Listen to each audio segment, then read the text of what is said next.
Opening up at 6 o'clock tonight, and this is the Pentucket Regional School's first alternative learning day. Teachers preparing and communicating assignments to students and parents using email, School Loop, Google Classroom, and teacher websites.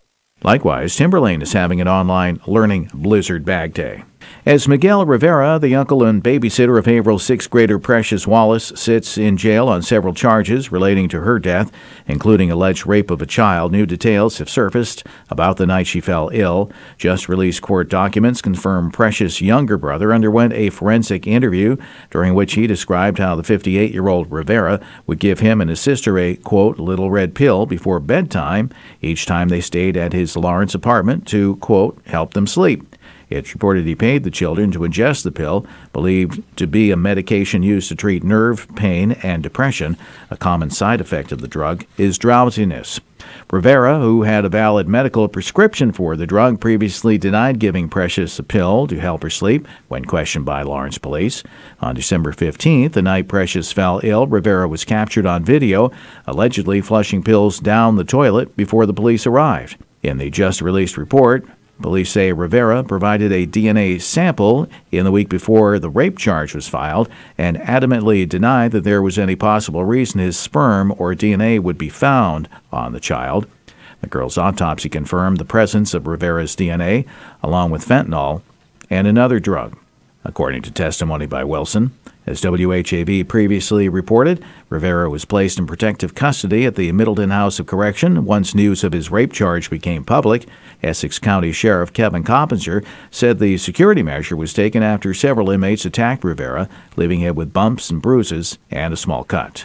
And members of the Haverhill Police Department sent off their brother in blue, Patrolman David McCallion, on Thursday as he begins retirement after 31 years of service to the city of Haverhill. Joining the force in 1988, McCallion was celebrated on his last day by colleagues, including Deputy Chief Anthony Hawk, retired Captain Kim Paralisi, and retired Officer Lance Dawkins. During last week's address to the City Council, Police Chief Alan Denaro said his department now stands at 98, with an additional officer intending to retire in the near future. And 2 Haverhill Bank employees were awarded promotions during the bank's recent annual meeting. Dee Dee Tully of Georgetown becomes Vice President, Senior Underwriter, Production Manager, while James Hennebury of Amesbury rises to Assistant Vice President, Commercial Loan Officer. Tully delivers 33 years of banking experience, 6 with Haverhill Bank. In her new position, she is responsible for underwriting all residential and consumer loans, as well as managing the bank's mortgage processing department. She studied accounting and finance at Northern Essex Community College and is active with Pentucket Kiwanis. She's also a money management volunteer with Elder Services of the Merrimack Valley. Hennebury joined Haverhill Bank in 2012 as a credit analyst. In his new post, he is responsible for the lending needs of business customers and expanding the bank's lending base in Greater Haverhill. He's an active member of the Haverhill, Newburyport, and Merrimack Valley Chambers and serves on the Haverhill Chamber Board of Directors. He also volunteers his time and expertise to the Haverhill Boys and Girls Club Endowment Committee and Haverhill YMCA's Golf Committee.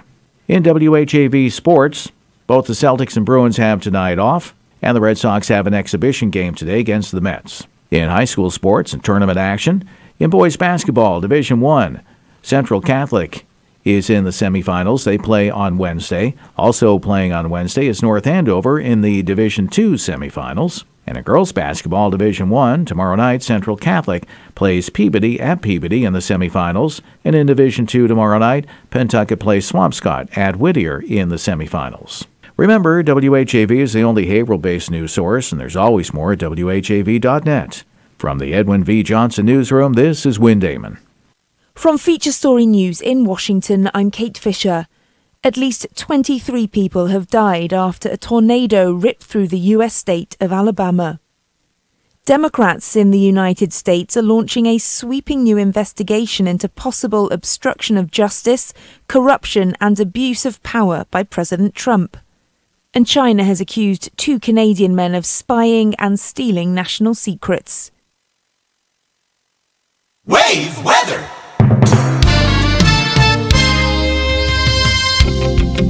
Here's your WHAV weather forecast for Haverhill in the Merrimack Valley. Mostly clear, cold tonight, low around 12 with a 3 to 6 mile per hour breeze. About the same breeze coming out of the southwest. Tomorrow will increase the clouds later in the day. Highs near 29. Few snow flurries, otherwise partly cloudy. A low near 13 for Tuesday night. And a lot more sunshine than cloud cover for Wednesday. High 30. I'm WHAV meteorologist Brian Ivy. Your next wave weather in 30 minutes.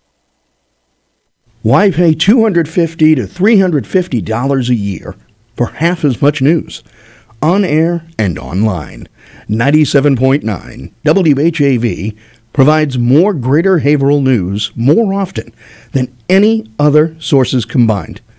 Support the only Haverhill-based news source with your tax-deductible local news membership by clicking on the membership tab at WHAV.net. WHAV, Merrimack Valley, open mic. From the Edwin V. Johnson Newsroom, 97.9 WHAV FM presents the Open Mic Show with Bill Macek. Make your voice heard. Call 978-374-1900. That's 978-374-1900.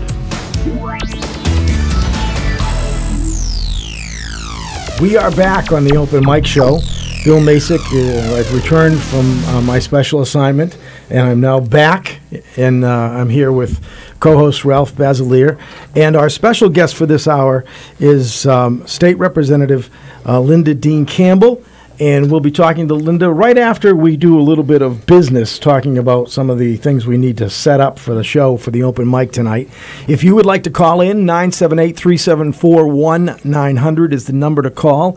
And you can join the conversation if you have a question or a comment anytime on topic about who we're speaking with and what we've been talking about.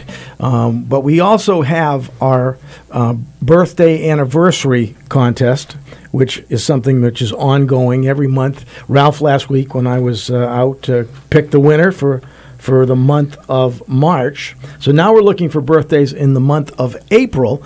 And if you have a friend or yourself or somebody you know, a relative, you would like to put in their name into the big cowboy hat, which we draw from on the last Monday of every month, then please give us a call, and you may be winning the LBD's second generation Italian bakery cake. That's what we're giving away. An LBD's cake, they're fantastic, and if you win one, you'll be going there on a regular basis to get more cake at LBD's, along with all of their pastries and their breads and their pies. And it's a full-fledged bakery, and it's located right in the middle of Bradford Square, South Main Street, and it is they have plenty of free parking right in front, so you don't have to worry about parking.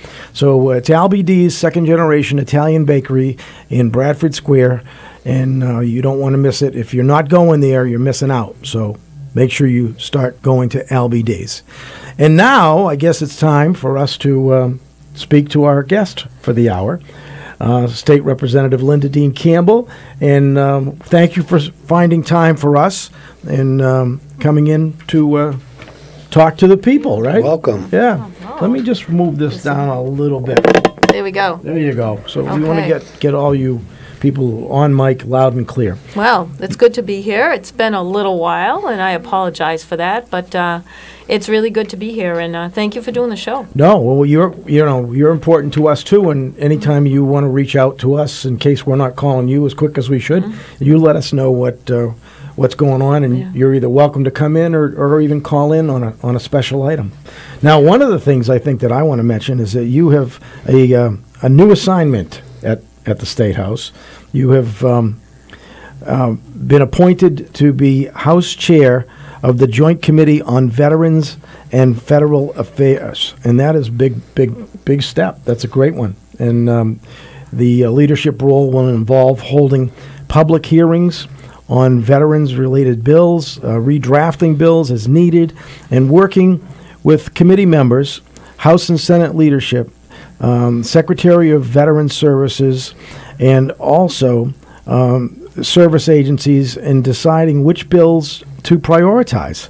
And you are the first woman to chair the committee this committee in the House. Congratulations. Well, thank you. Wow, that's a big That's accomplishment. a great accomplishment. And you also are a veteran, and many people may not know that, but you spent your time, in the service, and I think that's why it's a perfect fit for you.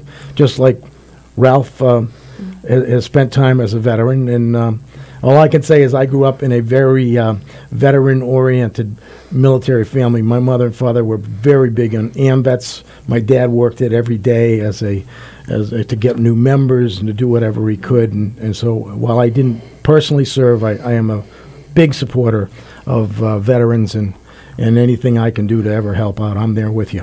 Yeah, well, that's so important.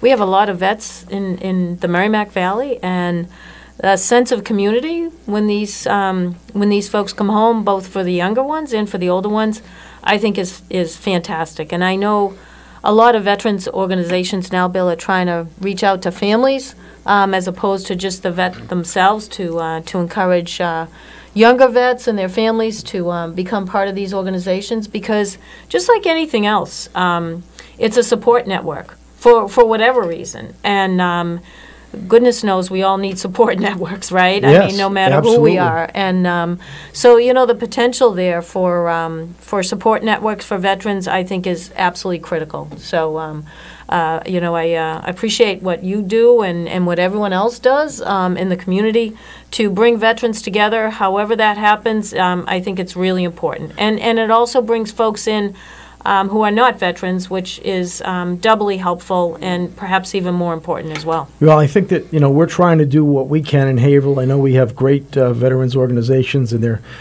some of them are struggling a little bit, and others are doing some great things, like the new housing at the Gerson property, Right. which is 54 units, I believe, of new veterans housing that's under construction right now. So I'm happy that Haverhill has made a commitment to reaching out to veterans. And I remember when it started with just small places, but now it's really starting to flourish and take off. I remember one of the first ones was on Cedar Street, which is still That's there. right. Yeah.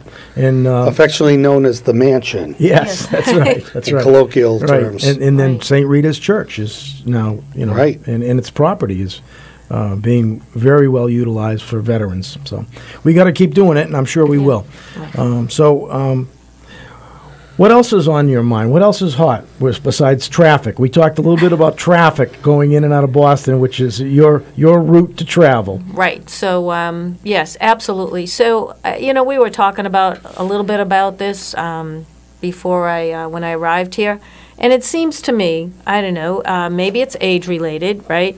But we were talking, it just seems to me the last 2 or 3 years, it's just grown exponentially. Absolutely. And I agree. I don't have the answers. There's a lot of smart people that talk about this, but I will say that I think we need a game changer, something that is going to make a big difference, especially for our young people, because in Massachusetts we need to continue to keep these folks here.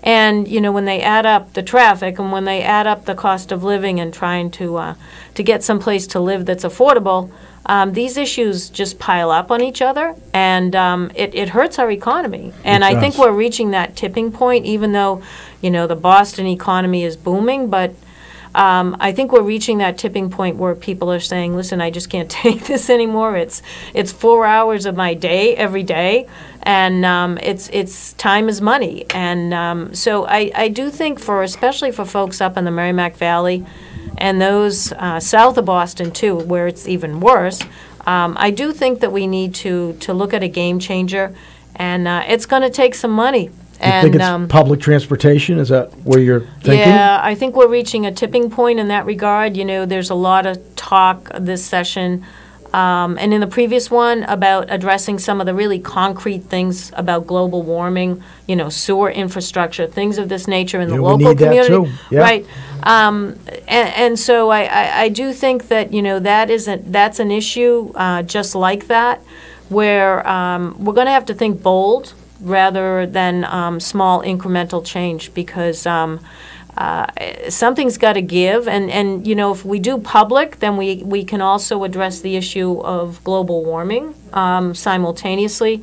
So I think a lot of folks are looking to increase, like you say, the public transportation options, because even if you have electric cars, right? The train would be great you to still have 5,000 right. million electric cars, exactly. right? Yeah. But the train would be good to have, I think, from what I hear, and I'm not a big train rider, I have ridden it a few times, but what I understand that the schedule is not as compatible as it could be or should be to get more people not going in their car, but going in, with the train. Right. And we're fortunate to have 2 stops in Haverhill. Yeah. And I think, but if you're going to add any more trains, will you please make sure they don't lay over in Bradford? Because we need to change. We have to figure out that. I've been working on that for 20 years in getting lip service, and I know you have too. Right. But somebody has to step up, and maybe it's the governor, because I know now the neighbors are actually going right to the governor with a petition, and I'm hoping that he will maybe do the right thing. Right. And change it up. It needs a change up. And there's a lot of city councilors, including yourself and a lot of others. Melinda Barrett sure. has done so much work on this issue. This past Saturday, I picked up the petition from Bert Lessert, and that is going to be delivered this week. And then, what I'm trying to do is find the appropriate person in the governor's office to at least have a conversation with us, and I'm sure that will be forthcoming. But I think there's some, there's some areas that we're looking at, and I hate to say things until they actually have some hope and chance of moving forward. Right. So I'm not going to get into the nitty-gritty, but the City Council in Haverhill and myself and the delegation, we're looking at some other potential solutions to this, and I think they might yield some results. So I'm not giving up on this, because I really think that the neighbors are right on this. And it's not just a small number of neighbors, it's a lot of neighbors, and I think they have overwhelming amount of evidence that this is a health issue of importance, and it needs to be addressed. And the promises and the efforts fail constantly on the part of the train. Right. They just they mess it up. Right. Well, what we have to, I think the big picture we have to keep in mind, and I realize there are a lot of people on Keolis that try and work with us and do the right thing, but we all know that contract's not renewed with the state. Right. And right there, that tells you something. And so, we're not coming from a strong point of leverage working with them individually. I think we've certainly tried. I think we've done our due diligence over 2 decades, as you said. Right. So I think that, we need to take it to the next level. And I'm not giving up on this. Nope, neither am I. Not giving up on this. We'll be working on it till we get it solved. Right. Hey, we got to take a short break. We'll be right back with the Open Mic Show. This hour's guest is State Representative Linda Dean Campbell, and she would love to hear from you too. 978-374-1900 is the number. Call in now and join us on the Open Mic Show on WHAV 97.9 FM. Open Mic! Bill Macek and the Open Mic Show will be right back. Get in on the action. Call 978-374-1900. 97.9 FM, WHAV. Like to laugh? Then you'll like listening to Eve Arden as Our Miss Brooks on CBS Radio, with Cupid taking pot shots at her from one side and Mr. Conklin, the school principal, badgering her on the other. Our lovelorn school marm has a tough time tracking down her favorite male, Mr. Boynton. Every episode of Our Miss Brooks, starring Eve Arden, offers immediate insurance against the blues. Old Time Radio is heard 7 nights a week over 97.9 WHAV FM. Hear Our Miss Brooks Thursday nights at 10 with an encore performance at 1 a.m. Community Spotlight. Haverhill Public Schools are getting ready to welcome the class of 2032 to kindergarten. City parents are invited to attend one of several information sessions in early March. In addition to part-time kindergarten offered free of charge, a full-day classroom option is available for families on a tuition basis. Superintendent Margaret Murata and staff from the school system can discuss options and the registration process Tuesday, March 5th from 1:30 to 2:30 or Thursday, March 7th from 9:30 to 10:30 a.m. in the Haverhill Public Library Auditorium, 99 Main Street. Evening sessions are planned for March 5th and 7th. Submit your own nonprofit events and announcements at least 3 weeks in advance. For best results, use the online form under the Contact tab at WHAV.net. In the Edwin V. Johnson Newsroom, I'm Eric Scott.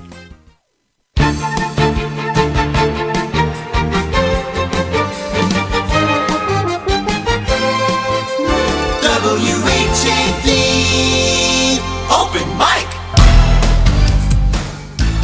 From the Edwin V. Johnson Newsroom, 97.9 WHAV FM presents the Open Mic Show with Bill Macek. Make your voice heard. Call 978-374-1900.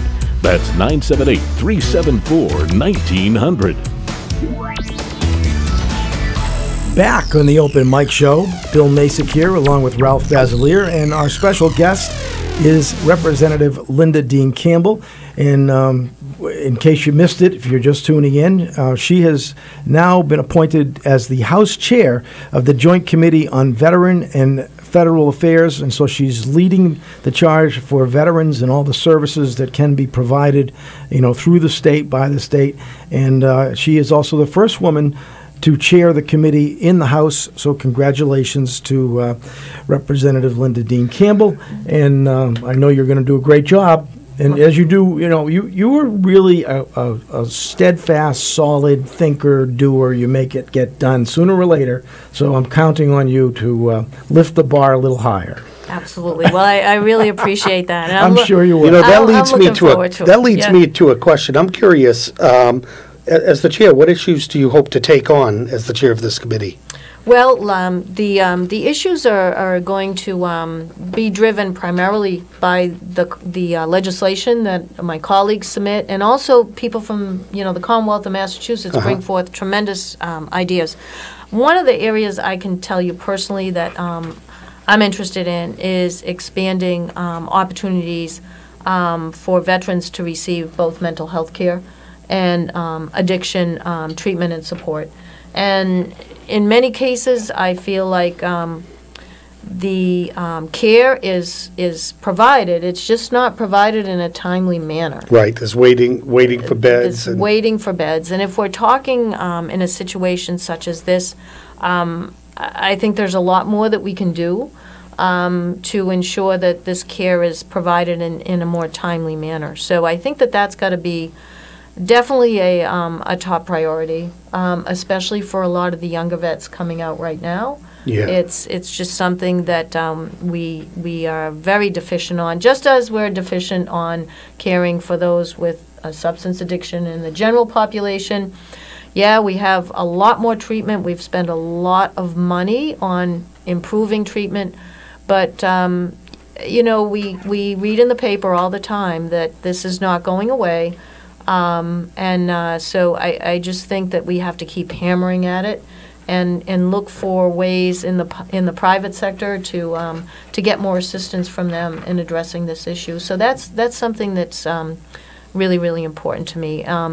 The other aspect of the committee work, I think, is to really work with our partners, our private sector partners, in making sure that veterans are aware of employment opportunities, because very well, right, if you can get a veteran that's qualified for a job, if you can help that veteran make that connection, apply for that job, get that job, that can prevent a whole bunch of other things from happening that are really negative. The best social program's a job, really. Right, and that's so true for our veteran community. And having been out of the community and coming back in the community, I think that if we spend a little bit of extra effort in that regard, making those connections. I know, the Merrimack Valley Chamber of Commerce and also the Greater Haverhill Chamber of Commerce, they're doing great work in this regard. Yeah, they're doing a lot to pitch in recently. Yeah, so it's pretty exciting, and they're being successful in their endeavors as well. This must mean a lot to you personally. I mean, I know you personally from working with you on things. I know how committed you are, and I kind of know on a different level what it's like to take share of something, that responsibility. What's that like personally for you? Well, the chair in the House is a little bit different in the Senate, in that there's 160 of us. And so when you become a chair, you not only are chair of that committee, but you also have the opportunity to weigh in on regular meetings with the leadership on issues that are important statewide, beyond the scope of your chairmanship. And so that's, I think, an opportunity that I'll be able to advocate for the district in terms of some of those bigger issues that we all deal with, like transportation, and we're going to be looking at the issue of the foundation budget for education. And so the two communities that I represent, Haverhill and Methuen, have very similar needs in terms of what they need to move forward. And so this is going to provide me just another opportunity to have some conversations with leaders that set the agenda in the House on the issues that are important to our district. And so I welcome that because I was mentioning, the issue of transportation and the issue of educational funding, these and as well as the issue of providing support for local global warming issues, the issue of the Merrimack River. I filed some major legislation with Senator Jalen. We could use some help on that. Boy, we spent literally millions already. And the Army Corps of Engineers just keeps saying, do more. So, and you know what, they're not wrong, but the practicality of it within our budgets is what makes it rough. Right, we're good. We're definitely going to need some help on this, and I'm not pointing fingers, but really one of the biggest sources of this sewage dumpage is from Manchester, New Hampshire. That's nothing on Manchester, but the thing of it is it's got to be a. They've got a huge problem, and they haven't fixed it. I spoke to this at the. We ran into each other at the. I know you committed to this. We had lunch at the State of the Waters Conference for the Merrimack, and I spoke to this because for a couple years as a conservation commissioner, this has been on my radar. When you think of the number of the communities, the length of the river over 2 states. All the different local, state, regional regulations, there's really 2 problems. There's the sewer outfalls and there's runoff. Right. Runoff is actually, I'm going to go out there on a limb and say it, the bigger problem. But they're both very serious. I think we're talking about a solution that's going to take a generation and going to take, tens of billions of dollars. Right. 10 billion, I mean, the changes from when I was a kid. Right. What it looked like with all the Lawrence mills just dumping their dyes. That's their right. paper dyes and their leather dyes. And reminder that stuff. It was the Nixon administration, the Republicans, that brought us the EPA and the Safe Drinking Water Act. But before we take a break, I need to also, I'd be remiss if I don't get to this, and I don't want to miss it. Yeah. You were the Legislator of the Year, too. Not only did you get a great appointment, but you were also recognized as Legislator of the Year by the Massachusetts Veterans Service Officers Association, and again, congratulations to you on that. And so even before you got that big appointment, you've been working diligently behind, and you were recognized for all of your good work and effort. So go Airborne. Well, those guys are our boots on the ground, right? Right. The VSOs, they do all the work, and they communicate with us to tell us what the needs are. So I know a lot of them, but I'm going to get to know a lot more of them. And Secretary Urena, I've been working with him for a long time. Just an incredible. He's doing very well by us. Yes. Oh yeah. He's a great secretary. So I feel good in that I've been working with these people already. So the connections are there, and I think that's going to be helpful as we move forward. I'm sure you're just going to keep growing that. Yeah. So congratulations on that too. We're going to take a short break, and we'll be right back on the Open Mic Show on WHAV 97.9 FM. Open Mic! Bill Macek and the Open Mic Show will be right back. Get in on the action. Call 978-374-1900. It's 6:29. Stay informed each day with local news, coupled with FSN's worldwide coverage. 97.9 WHAV is the only Haverhill-based news source. There's always more at WHAV.net. Catch the wave!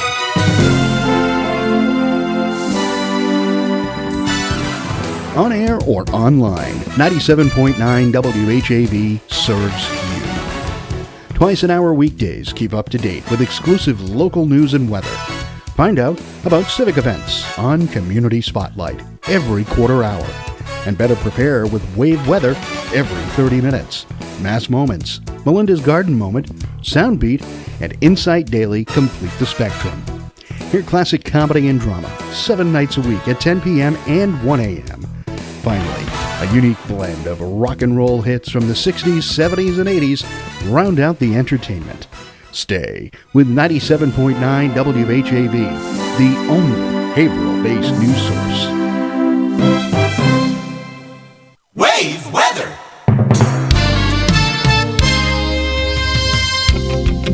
Here's your WHAV weather forecast for Haverhill and the Merrimack Valley. Mostly clear, cold tonight, low around 12 with a 3 to 6 mile per hour breeze. About the same breeze coming out of the southwest. Tomorrow will increase the clouds later in the day. Highs near 29. A few snow flurries, otherwise partly cloudy. A low near 13 for Tuesday night.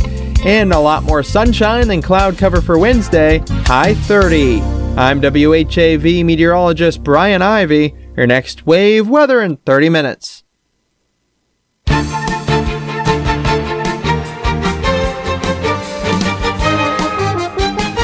the wave, WHAV.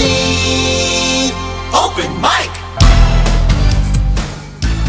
From the Edwin V. Johnson Newsroom, 97.9 WHAV FM presents the Open Mic Show with Bill Macek.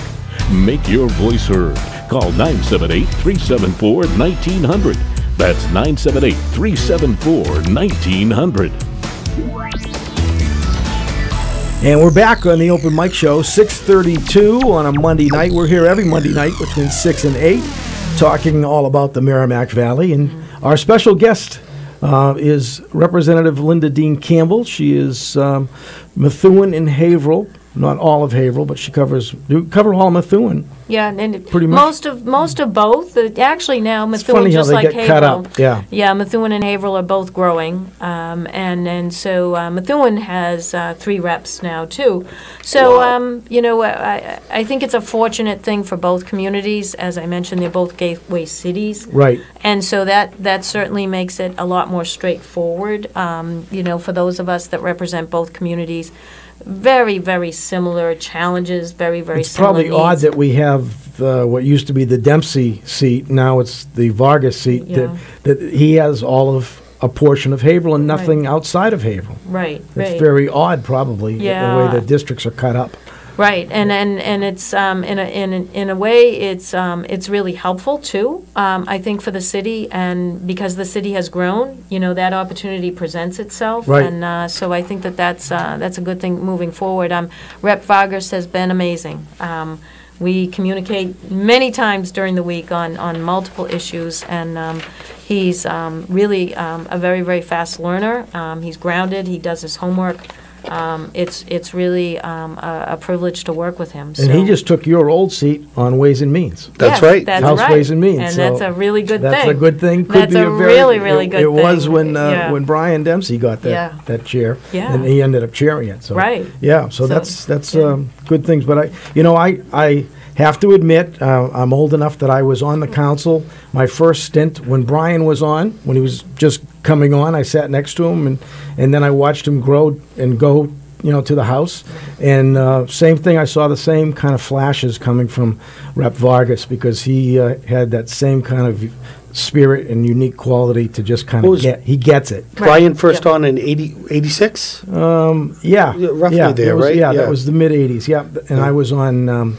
I learned 84 to 92. I learned that then I he took won 12 years off for my midlife crisis, and then I came back. I learned that he won the election. I was at the Marine Corps New River Air Station when I learned it. Yeah, no. I ran into a guy from Haverhill, Yeah. and he told me about it. I remember it like it was yesterday. Yeah. Yeah, those first elections are really exciting. Yeah, they really there's so are. many people That's run. what I tell newcomers. Yeah. Enjoy your first one, because after Right, that, they're all work. People go- They're all work Right. for Yes. running for re-election. Yes, But yeah. those were good times, and, Yes. and we're still living in some pretty good times. I think do. there's Yeah. some exciting things coming on board with technology, with some of the things that, especially City Council President John Mitchison Lynn, along with Dugan Sherwood, are trying to put together, bringing in incubator-type businesses, startups, and manufacturing, because they can't afford to be in the seaport because it's too. So they have to take it someplace, and we're trying to get them to come into Haverhill. And the 495 belt gives us geographically that infrastructure. Yeah, we've got 5 exits off 495. That's right. Yeah, so I think that's part of the thought process that we also have to do, as a city, is maybe create some new opportunity areas for construction and growth. You see in that upper Hilldale, I know that we've seen starting to take off. Yep, starting to take off. The infrastructure that's been put in there, the water, the sewer lines, the paving. Right, and I think a key component of what you're saying is, making sure that the delegation keeps in very, very close touch with Lane Glen and the programs that they offer. There's a tremendous synergy there, and I hate to use that word, it's overused.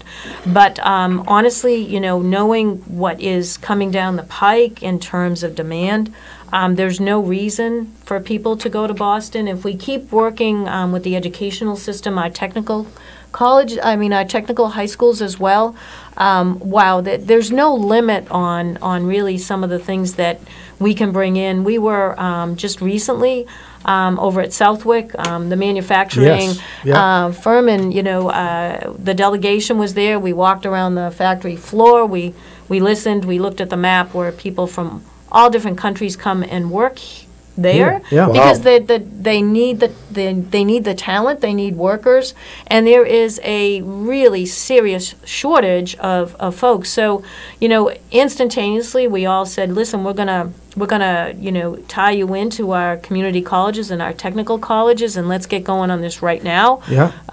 It's amazing, and we need to create the housing for them. That's why the governor's new bill, which the mayor has endorsed, is going to help create that workforce housing so that we can accommodate. That's what I really have an eye on too for the future is workforce housing. It seems that, and this is not meant as a criticism of anybody. I think the market largely drives it, but it seems it's either low-income housing or $650,000 houses. Right, the middle's missing. Yeah, absolutely is missing. It is. I'm keeping an eye on that as a conservation commissioner. I mean, it's not my job to do that per se, but you don't commission in a vacuum, so to speak. Right.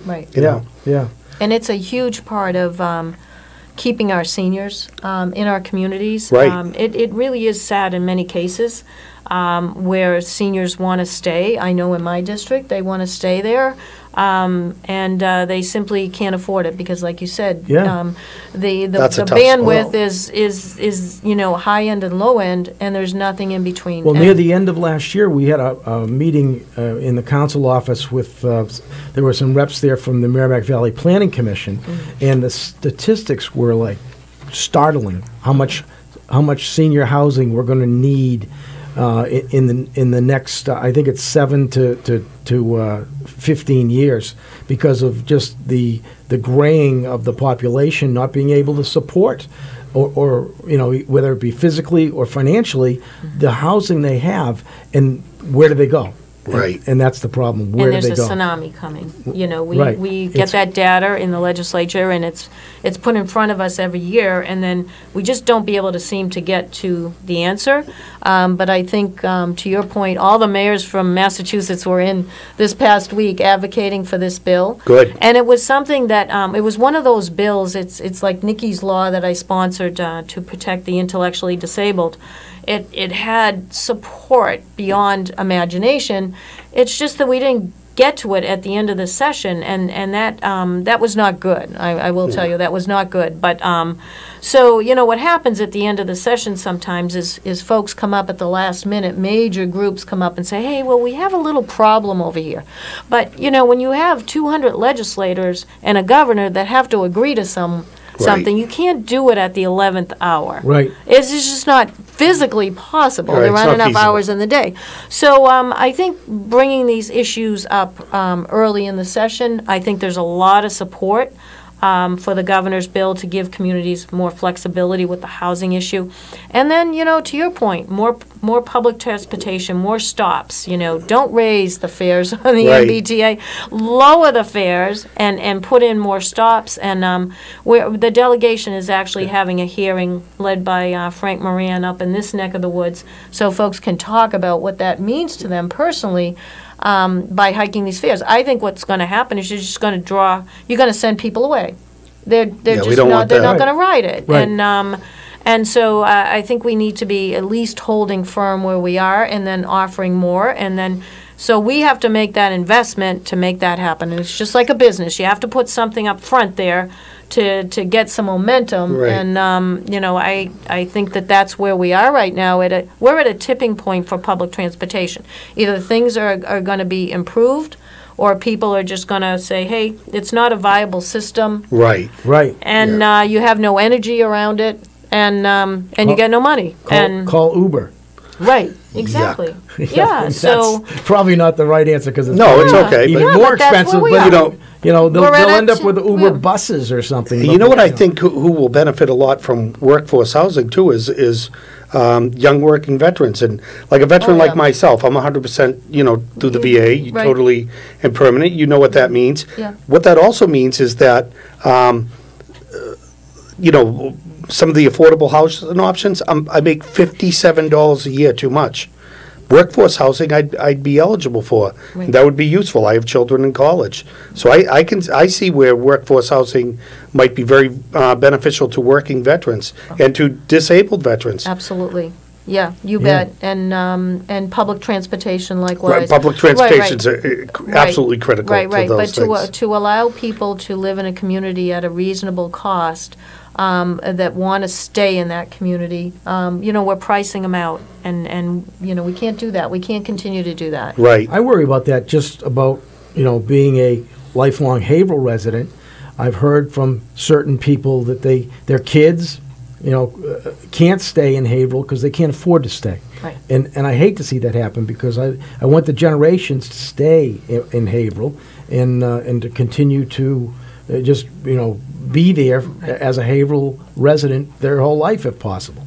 So, I think, you can't make if the prices in real estate just can't keep going up because the demand is there.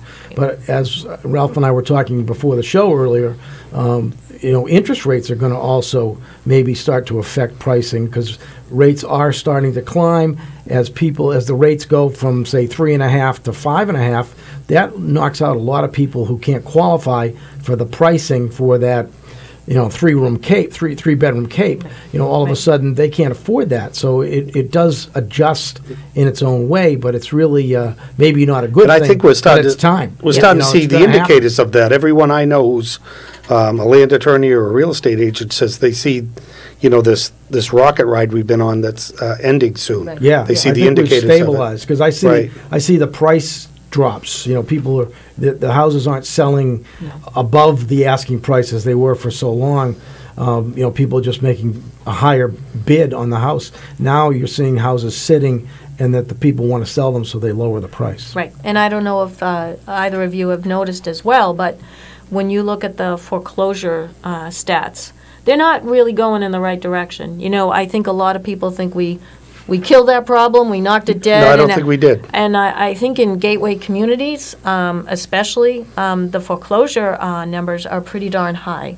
Oh, that's not good. And that's not good. That's a very key indicator, I think, of where we're going. So, I think that bill is a game changer. I think that the foundation budget, the way we're going to, there's no doubt in my mind that something new is going to come out of this. The governor's got a bill, the House has got a bill, the Senate's got a bill, and it's going to be a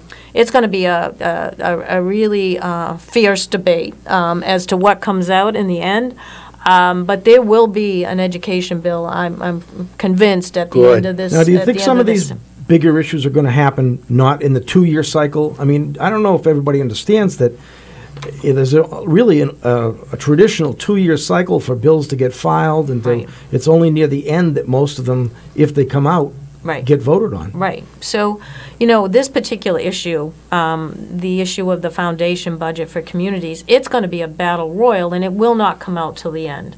That's just the nature of how difficult this is, because, you're talking about, how much money is going to go to Boston versus how much money is going to go to a small rural town versus a gateway city. Then you layer on top of that the issue of the charter schools. And so you can, this is fraught with folks that are not going to agree easily.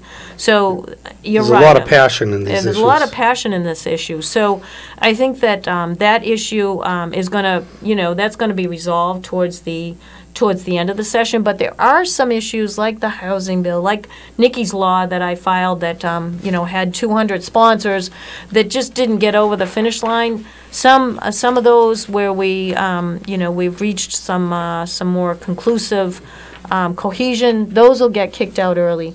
But the education bill will not likely be one of them. It's going to be a tough one. It's going to be a tough one. It's going to be hotly contested. Rep, I know you're looking to get out of here pretty quick. We've got a person on hold. If he wants to speak to you, can you wait just till we do a short break? Sure, absolutely. Okay. Sure. All right, we're going to take a short break. This is the Open Mic Show. We'll be right back on WHAV 97.9 FM. Open Mic! Bill Macek and the Open Mic Show will be right back. Get in on the action. Call 978-374-1900. Those Boston stations don't always understand weather in the Merrimack Valley. Stay informed with WAVE weather every 30 minutes, 24 hours a day on Soft Gold WHAV. Catch the wave! When the Haverhill School Committee meets, 97.9 WHAV FM is there live from Haverhill City Hall. Class sizes, special education, teacher hiring, and spending are among the topics covered Thursday nights at 7 when the school committee is in session. Presented as a public service from 97.9 WHAV FM. WHAV Open Mic! From the Edwin V. Johnson Newsroom, 97.9 WHAV FM presents the Open Mic Show with Bill Macek. Make your voice heard. Call 978-374-1900. That's 978-374-1900. And we're back on the Open Mic Show. Bill Macek and Ralph Basiliere with our special guest, State Representative Linda Dean Campbell. And Linda, we have somebody named Ken on the line. Just see what he wants. Okay. Hi, Ken. Linda Dean Campbell, I just want to thank you. You're doing an awesome job. My question to you, is there any more future to try to, with the opioid crisis in the area, from the Merrimack Valley area, is there any chance of any more bed space for people for young teenagers, older adults? Because it seems like we have no bed space for the opioid crisis and the alcohol situation in the Merrimack Valley. Not just Haverhill, but maybe Lawrence and so forth. And I was wondering if there's anything pending through the legislature or through the governor's office, because I know he's been talking about it. Right. Is there anything that's going to be done in the future? That's only my question, and thank you. You're welcome. Bill and Ralph, you guys do an awesome job. Take care. Thanks, Kenny. Thanks for the call. Thanks for calling in, Kenny. Yes, to answer your question directly, the answer is yes. Each year we focus on a different aspect of the opioid crisis, in the sense that, that gets priority. And so what we've focused on in the last session was to try and increase the availability of treatment, both long-term and short-term, and also, treatment in emergency rooms, treatment in working with our students. But to your point, the folks that work on this policy issue on the governor's team, and also in the legislature, are experts. Realize that there is a tremendous shortage still of beds, and unfortunately, it's a situation where we also have to provide more support for folks after they leave a treatment facility. If they are in a treatment facility, which is a 24-hour treatment facility, that we need more beds there, but we also need more support after they leave that facility and walk out of that support network that's a 24-hour support. What we see, the numbers tell us that if that is not in place as well, then we have relapses in very large numbers. So your point is well taken. Yes, every single year in the budget, we allocate increasing amounts of funding for the opioid crisis, and that will continue unabated. I can assure you both the legislature and the governor completely agree on that issue. We're looking to improve licensing for these facilities to make sure that the folks that are working at these facilities are qualified to work at these facilities as well. So there's a lot of effort in and around increasing long-term treatment for folks, and again, follow-up treatment for after they leave. But yes, there will be a large appropriation in the budget, as there was in last budget, and will be every year. We know that the trafficking in our area is very substantial, and we know that the demands for beds are very high, and we need to continue to fund that in an increasing number. So Kenny is gone, but I think that's a very good answer, and there's never enough for any category, because the needs are so extreme in certain categories. But the opioid crisis, I think the governor has been working very hard to try and knock that down in Massachusetts, and to do whatever he can. But it's he's making an honest effort. Not an easy thing to do. It's just like so many things that we could make a list a mile long. So many things that we'd like to have more revenue to address. Yeah. And the Narcan gives us a false sense of I guess accomplishment. Accomplishment's not the word. It gives us a little bit more safety than we really have out there. When if you take Narcan out of the equation, then you're going to be looking at a lot more overdose deaths. I mean, we have done, I think, a good job with the Narcan, making it widely available everywhere, and that will continue. But I think when you talk to your public safety officers that use this now, and it's so available everywhere, that gives us a, I think, everyone, I think, understands that those numbers are low because of the Narcan, not necessarily because of, long-term treatment. So it's something that I think folks really do understand. But you have to keep people alive to get them into long-term treatment. That's it. Right. Exactly. Our Haverhill Police Chief, Denaro, I always remember what he said, and I think I have it probably verbatim or darn close, when he said one night he was not giving away, but he was awarding citations at the council level, and he had a couple of people that he gave awards to, a couple of officers, and he said in private, this wasn't said publicly, but he said, I used to give out an award every time somebody saved a life, but now, he said, I have people on patrol every day that save multiple lives. And he said, I'd be here every week just giving out awards for saving a life. He said it happens all the time with Narcan, and he said that, this was an extraordinary, life-saving event that he was awarding for. But, it just shows you how things change. That, it's just, like you said, something that is almost commonplace for either police officers or ambulance, attendants. They see this all the time, and they have to use the Narcan, or that person probably wouldn't make it. So and I think folks need to know too that there is a large federal and state presence in terms of trafficking and interdiction. I do think that at those levels they really do focus on the Merrimack Valley and devote a lot of resources to that. And that will continue as well. And I also think that the funding for education in our schools is going to increase as well, because we know now that you've got to start with students at a very young age, and it has to be on multiple substances. And education, it can be a very powerful tool if we catch our young people at the right time and young enough.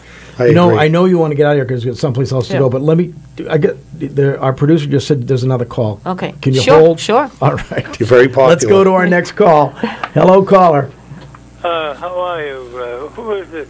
Jerry. This is Bill Macek. Yes, Jerry, how are you? Bill, you got a call. You got a call.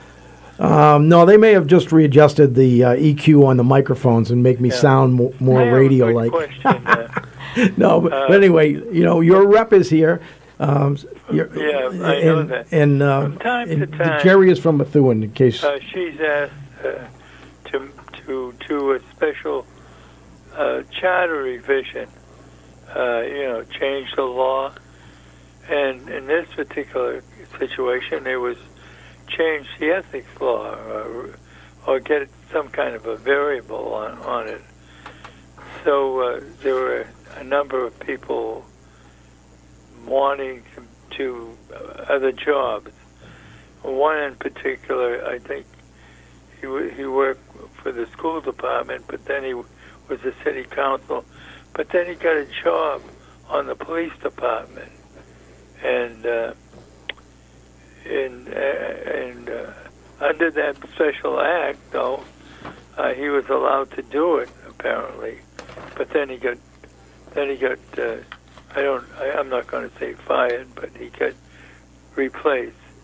And the other was the city council member who was also aspiring to a job on the police force while he was still city council, according to the letter that I got a copy of by the JOD. So what I'm asking Linda about, is there a need? Don't you think, Linda, there is a need for you to at least investigate before you put this legislation on the, up for adoption? Well, that strong letter that came just recently from the Department of Justice was very, very pointed, and it pointed to 2 or 3 individuals that there are questionable ethics issues about. And I wrote complaint letters 2 or 3 months ago, but I got the usual from ethics, which is not enough information. So I think Congresswoman, Representative, that maybe there should be a protocol by you and your staff to look at this yourself to see if there's any violations of ethics or anything like that. Well, otherwise, we probably wouldn't be all the way into this mess, but we could, couldn't we?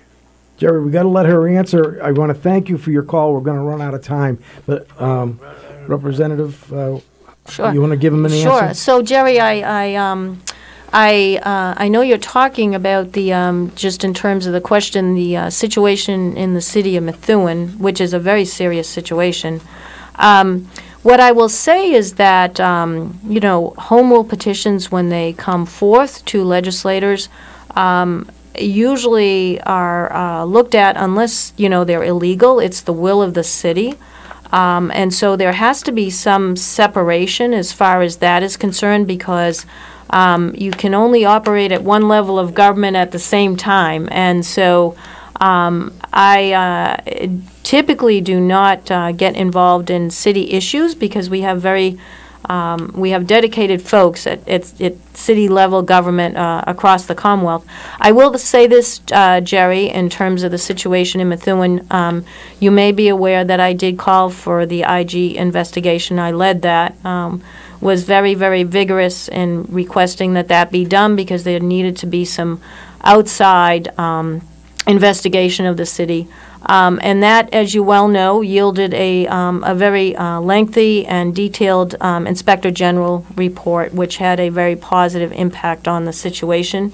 Pretty clear cut in many respects. And you also know I filed a home rule petition that provides some restructuring of city government, so that there is more oversight on fiscal matters. And I think both of these leadership roles that I took are going to yield results. I think we've seen that the city is moving forward in a more positive manner, and things seem to be settling down a bit, and there seems to be some clarity on how the city can move forward. So I say that that's a really important step forward, and that the investigations on many levels of government continue. And I am appreciative that the state did lend its resources, many resources in many different ways to the city. So I'm appreciative of that, and it's going to continue for quite some time.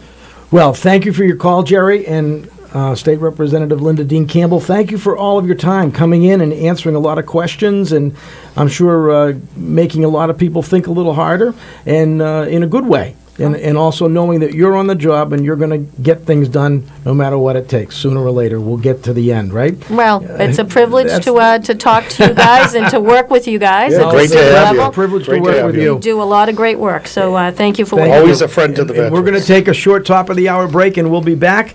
And our next hour's guest is Haverhill Mayor James J. Fiorentini, right here on the Open Mic Show on WHAV 97.9 FM. Open mic. Bill Macek and the Open Mic Show will be right back. Get in on the action. Call 978-374-1900. It's 7:01. WHAV LP Haverhill.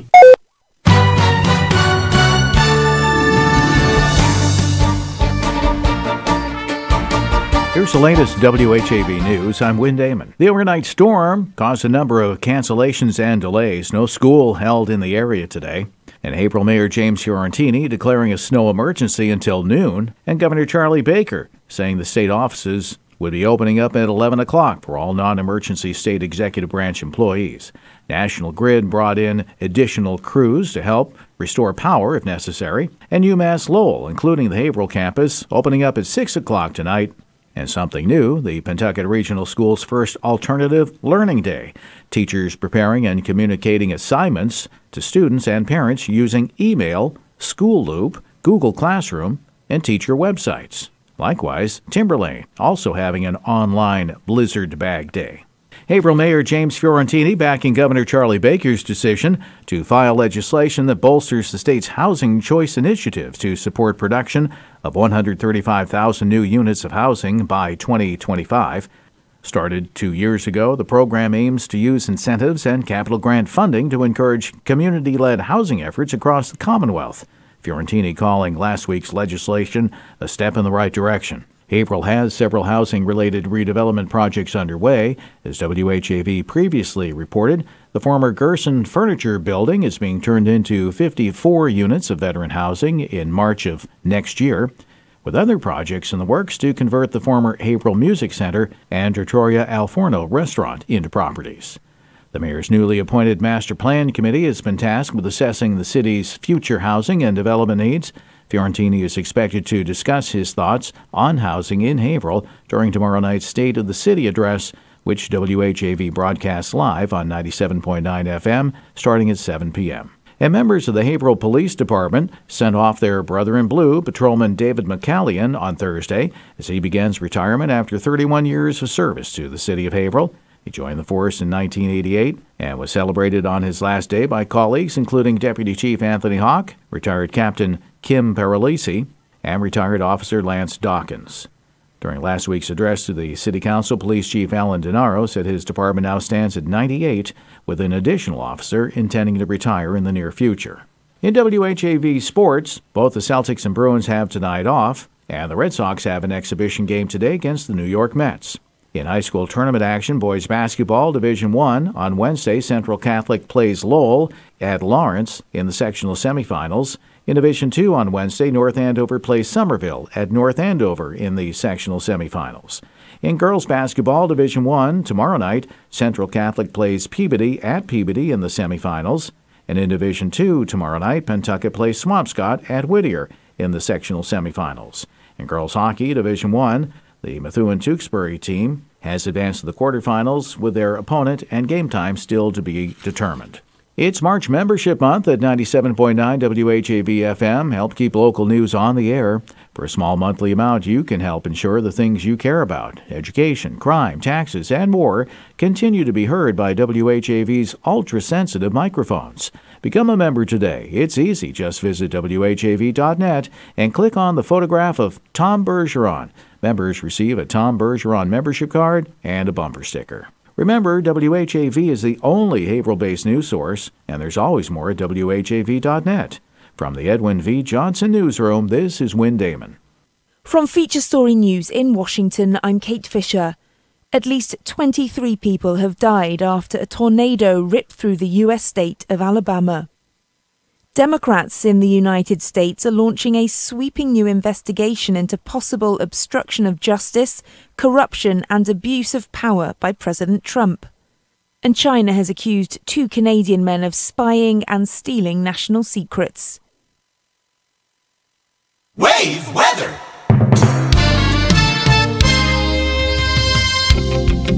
Here's your wave weather forecast for Haverhill in the Merrimack Valley. Mostly clear, cold tonight, low around 12 with a 3 to 6 mile per hour breeze.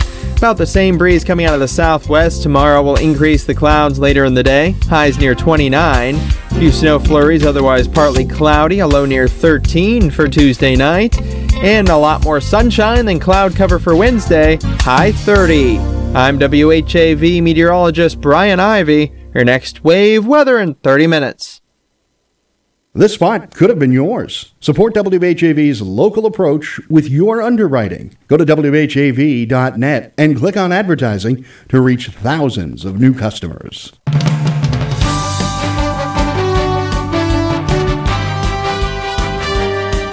97.9 FM WHAV. Catch the wave, WHAV, Merrimack Valley.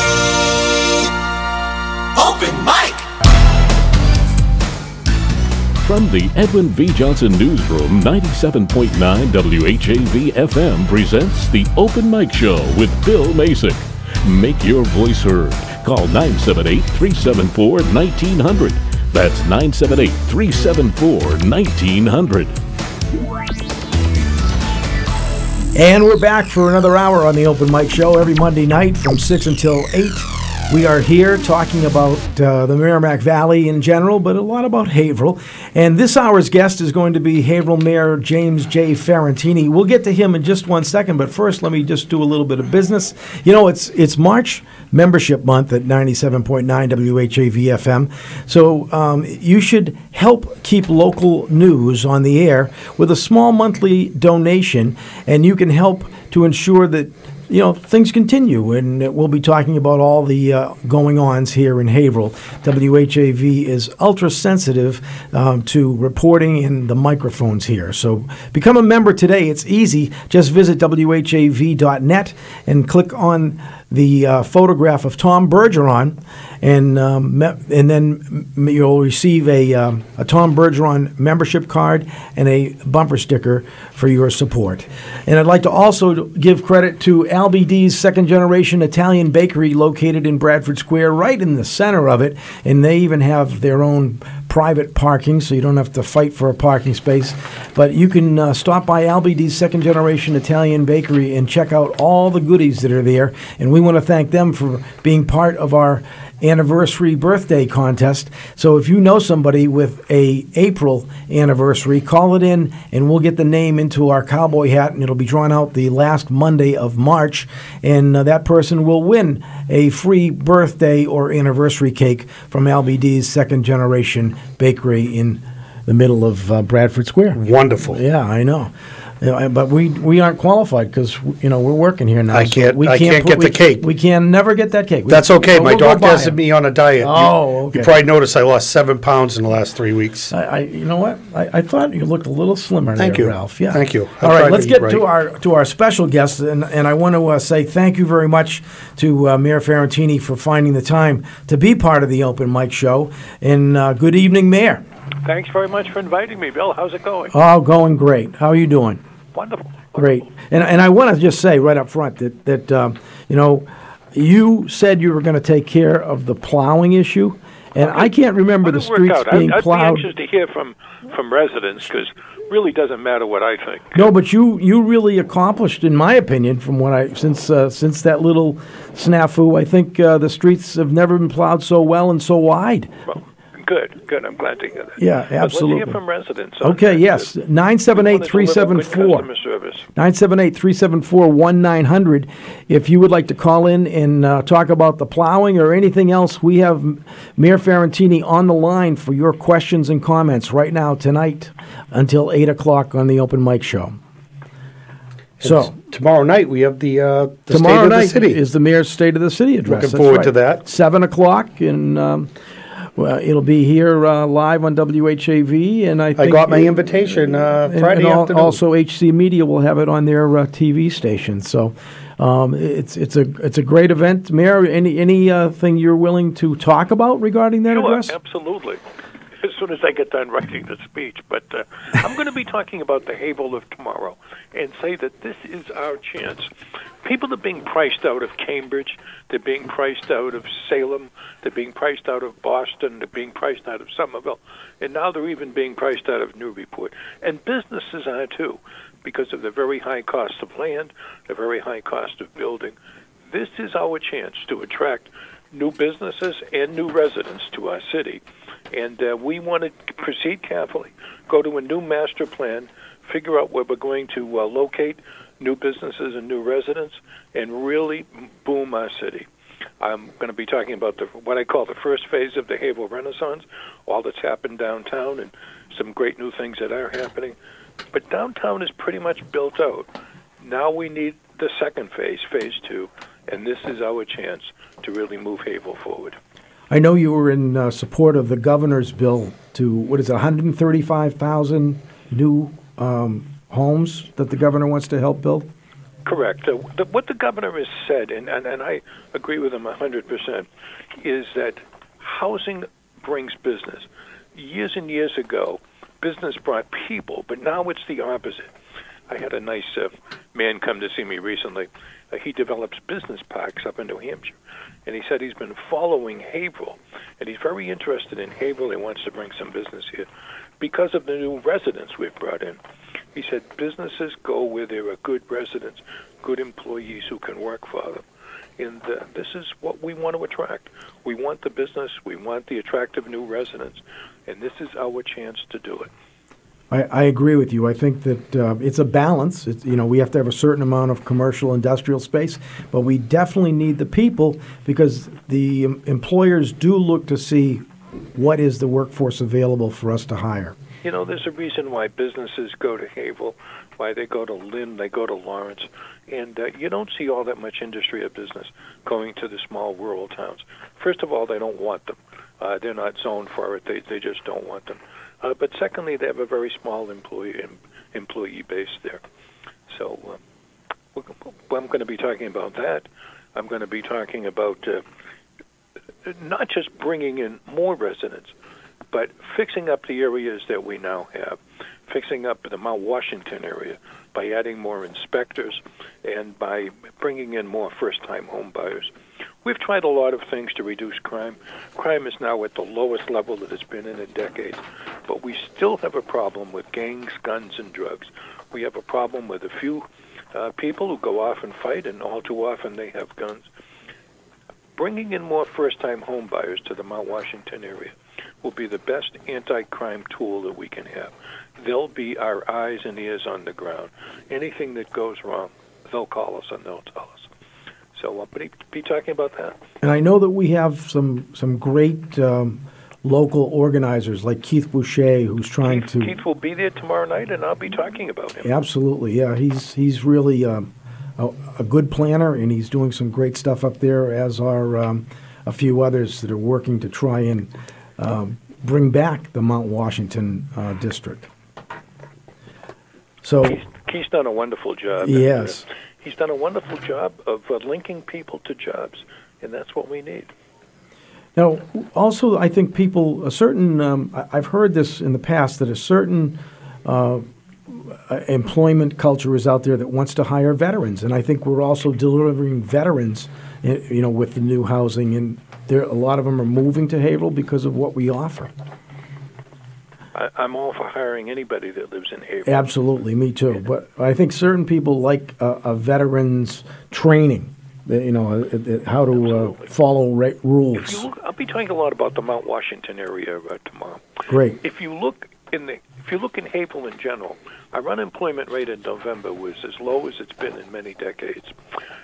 But if you look at the Mount Washington area, the unemployment rate is low, but the workforce participation rate is not.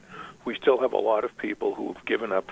They're not counted in the unemployment statistics, which have never been accurate, by the way, anywhere. And we need to find a way to get those folks back into the workforce. So I'll be talking about that, and Keith Boucher's done a wonderful job at that. He has. He certainly has.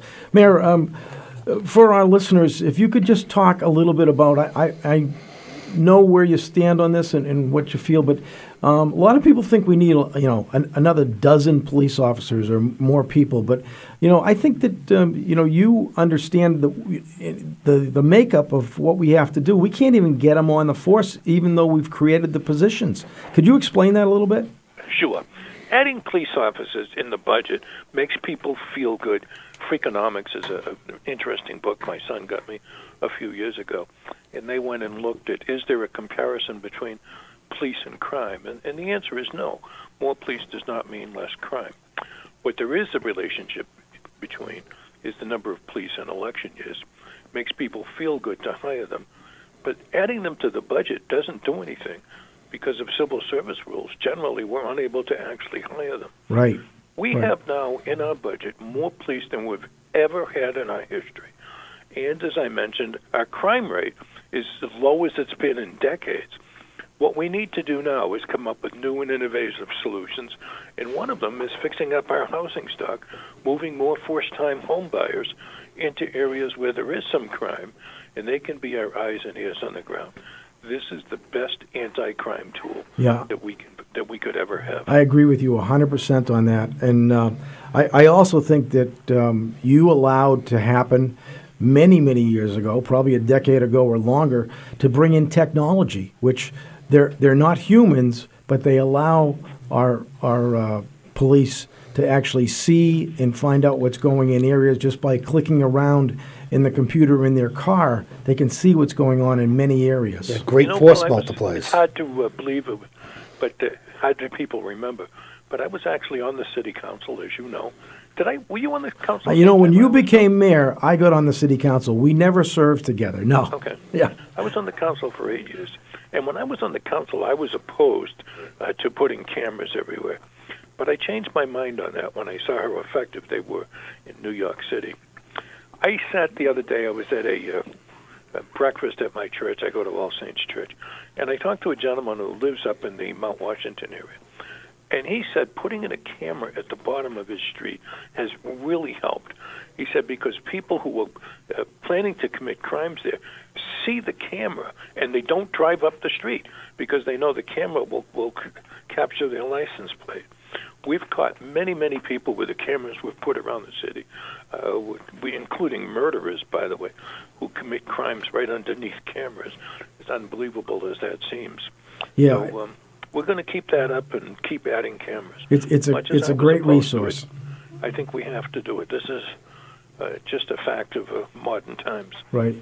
Mayor, we got to take a short break, and we'll be right back to hopefully get some phone calls, but still discuss what's going on in the city of Haverhill with Haverhill Mayor James J. Fiorentini right here on the Open Mic Show on WHAV 97.9 FM. Open Mic! Bill Macek and the Open Mic Show will be right back. Get in on the action. Call 978-374-1900. Broadcasting on the Armstrong FM system, this is 97.9 FM WHAV. That we deliberate and achieve with wisdom and understanding, recognizing the rights of all of our citizens with full regard for the dignity and justice of the individual. Each week, WHAV News brings you live gavel-to-gavel coverage of the Haverhill City Council.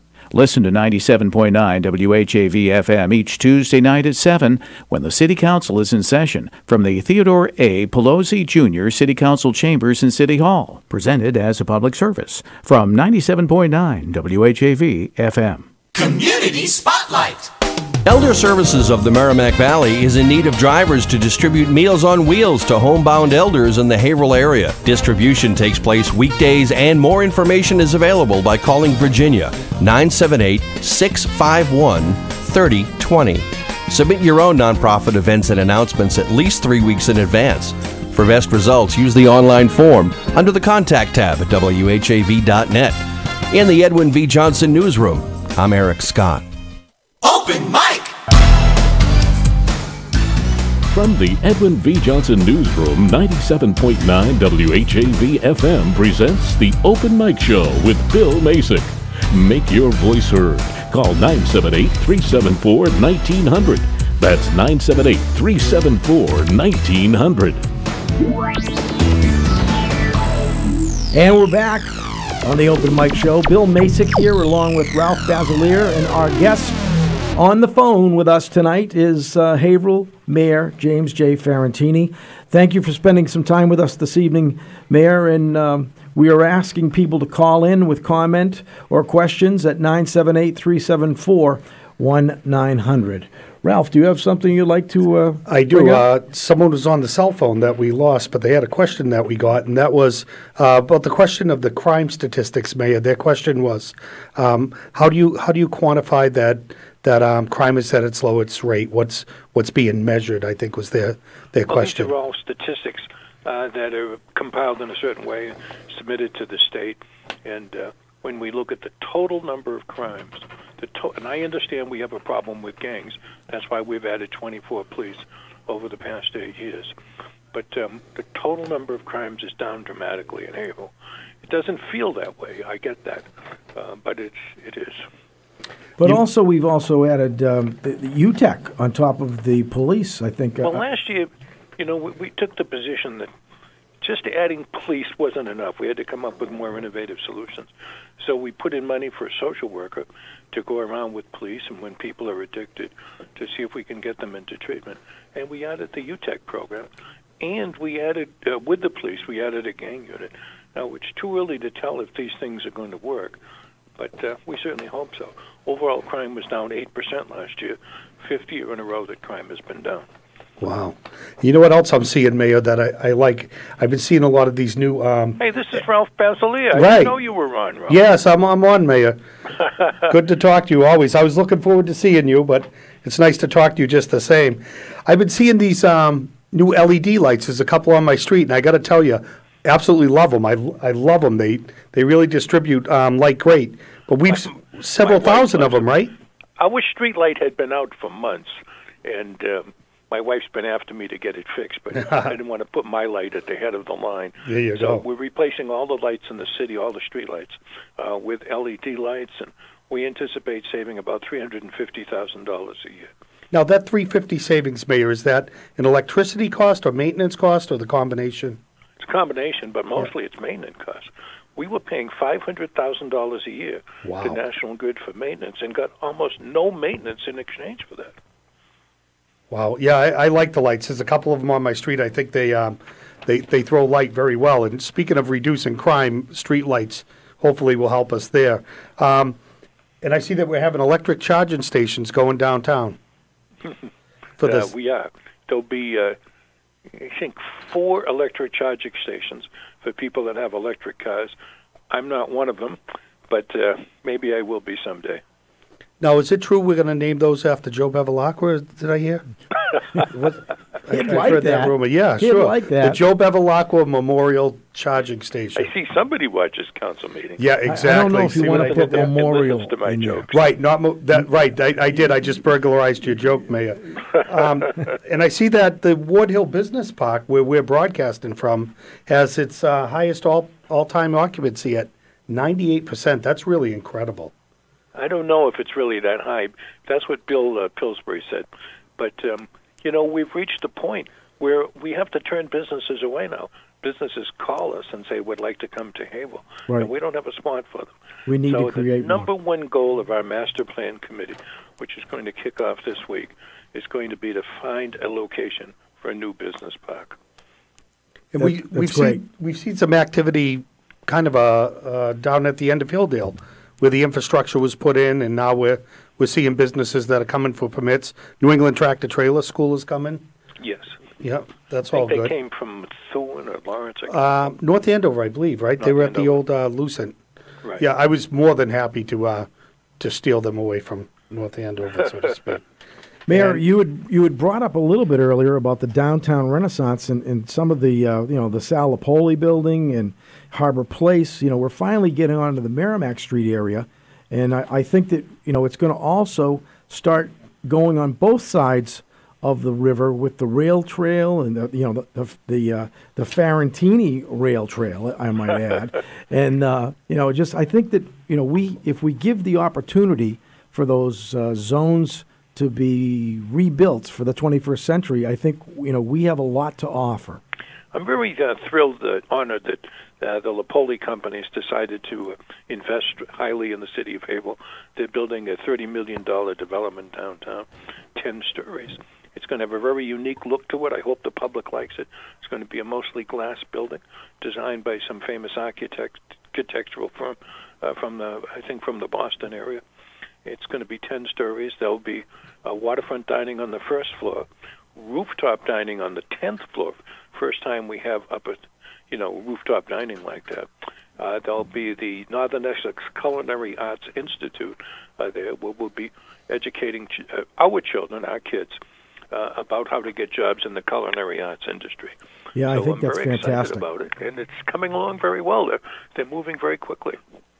Yeah, I noticed today that they got 2 giant cement columns. I think those are elevators. I think they're elevator shafts. I think they have to be seismic controls and fire controls. Right. But it is coming along. It's amazing. And you'll be able to see the rail trail from there. You will all the way, from that side of the river. all the way. Right. Yeah, I've seen a lot of action lately on the Conservation Commission.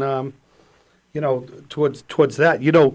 The first thing I ever went on in an inspection, a final inspection, as a conservation commissioner, less than a weekend, was the James Fiorentini Rail Trail. No kidding. Yep. Yeah. With Rob Moore, I expected that, and that's going to be getting extended piece by piece, hopefully all the way to Groveland. That's the idea. That's our dream. Our dream is that you'll be able to ride a bike or walk, if you're a very long walker, to walk all the way from down in the area where the train station is in Bradford, all the way to Groveland, and then you'll be able to keep walking through Groveland, over the Groveland Bridge, the Bates Bridge, and down onto what we hope will be another trail coming down Riverside Avenue, through the back of Riverside Park, all along the other side of Riverside Ave, down to a newly redesigned Water Street, over the Basiliere Bridge, and back onto the trail. And that's our vision. That's great. We might want to put in rental bicycles or something for people that don't have bicycles. I'd love to have rental bikes. Yeah. Riverside Cycle, I really like them, by the way. Says there just isn't enough demand in Haverhill for it just yet. Well, it all takes time. I can remember when you started on the whole rail trail thing as a dream almost, and you made it happen. So, little by little, you're getting there, Mayor. I give you a lot of credit for all of the vision and all the effort you've put in to kind of connect the dots along the rail trail. Well, it's a lot of people. It takes a whole team. It always does. I give a lot of people credit for the rail trail. Yeah. Former Mayor Jim Rorak first thought of it. I stole his idea, and I want to credit him for it.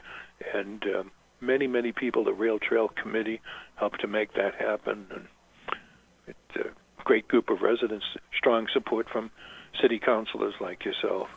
I'm very proud of the rail trail and very grateful you were kind enough to name it after me. Well, I wish my parents and grandparents had been around to see that. Yeah, that would have been nice. Mayor, I think it's very fitting, though, and I really want to thank you for all you've done for making that happen, along with so many other things in the city. I mean, I also give you credit as the guy that took over a city that 2 out of our 3 state reps at the time, and you could find it in the library archives, said that we will have to file for receivership But when Mayor Fiorentini took over, Two people said that. I know Harriet Stanley did. Harriet and Barbara L'Italian did too. She really? Only Brian Dempsey stayed out of the fray. Yeah, I looked that up on Google. Brian was great. You know, he was always so good to me and so good to the city of Haverhill. Yeah. And I always enjoyed working. But we didn't agree on everything, and sometimes, we'd have some very spirited discussions. But he was always great. When I took office, there was a lot of people who were opposed to me, and it was hostile for a while there. It's hard to remember going back that far, but it was. But I remember you took over at the time, and with all due respect to your predecessor, there was talk about going to part-time at City Hall and closing the library. I mean, we were really in financial trouble, and you did some very creative things. I remember the big land auction. The big land auction. He was absolutely. He just hit a bad but spot. I don't mean hostility from that, but some of the state officials were particularly hostile. They thought that I would blame. They thought the city would go into receivership, and I would blame it on them. And at one point, they circulated a very hostile letter about me. And Brian Dempsey, whom I knew but I didn't know well, said, "Look, this is my mayor. I'm not signing a letter like that. We've got to work with him." And Brian did work with me over the years. Oh, good for him. We had our disagreements, but overall, he was great. Yeah, well, we've certainly turned a corner thanks to a lot of your effort and a lot of others, too, that we either work with you or assist. But I think the state has helped us. But you've also known kind of where to go, and you were a real student in the beginning of being a mayor. Well, I tell everybody, I learned the job well. I don't want all the blame for every bad thing that happens in the city, and I don't deserve all the credit for every good thing. That's right. It's always a team effort. I'd like to, if you're willing, after we take a short break, I'd like to talk about our education system a little bit. Sure. Okay, we're going to take a short break right here on the Open Mic Show, and we'll be back with our special guest, City of Haverhill Mayor James J. Fiorentini, right here on the Open Mic Show on WHAV 97.9 FM. Open Mic!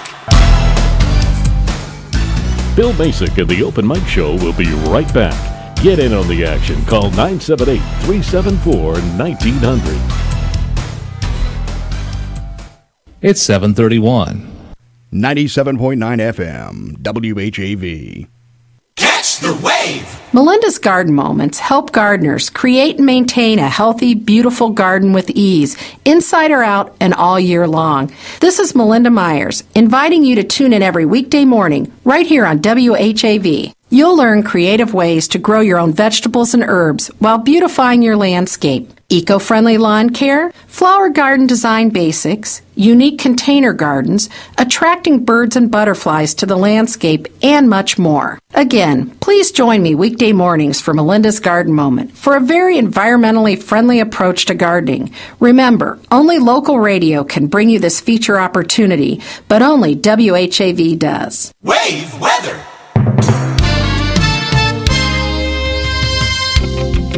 Here's your wave weather forecast for Haverhill in the Merrimack Valley. Mostly clear, cold tonight, low around 12 with a 3 to 6 mile per hour breeze. About the same breeze coming out of the southwest. Tomorrow will increase the clouds later in the day. Highs near 29.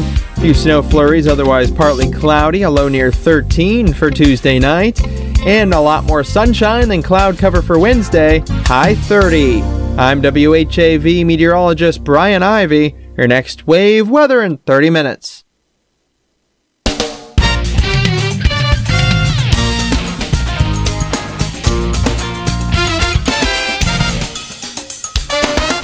WHAV Open Mic!